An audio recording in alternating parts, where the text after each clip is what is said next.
À moins de 48 heures de la présidentielle en Côte d'Ivoire, les candidats de l'opposition continuent de fustiger des irrégularités dans le processus électoral. Par exemple, l'ancien Premier ministre Charles Konambani, lui, doute de la fiabilité des listes électorales et dit y avoir constaté des doublons. 794, et je dis que ce n'est pas exhaustif. Alors tout ça, ça s'apparente à de l'impréparation. Et c'est tout ça qui, à mon sens, n'est pas de nature à rassurer. Côté pouvoir, le RHDP d'Alassane Ouattara, pour sa part, dénonce l'attitude de certains candidats qui auraient appelé au boycott du scrutin de dimanche. Une fois que le Conseil constitutionnel a publié la liste, personne ne peut se retirer.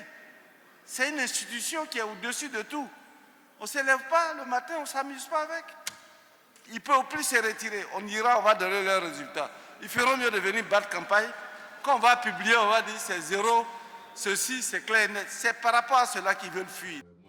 Cependant, Mamadou Koulibaly, un des deux candidats s'étant retiré de la course présidentielle, estime avoir sonné l'alerte quant au non-respect des dispositions de la commission électorale.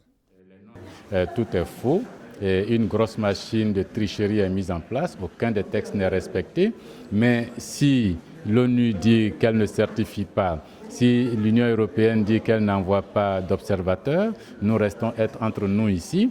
Ce que je fais, c'est de tirer la sonnette d'alarme. C'est une alerte précoce que je lance à tout le monde. 6 millions d'électeurs sont appelés dimanche aux urnes. Ils devront choisir parmi les 8 candidats en lice, dont le président sortant Alassane Ouattara.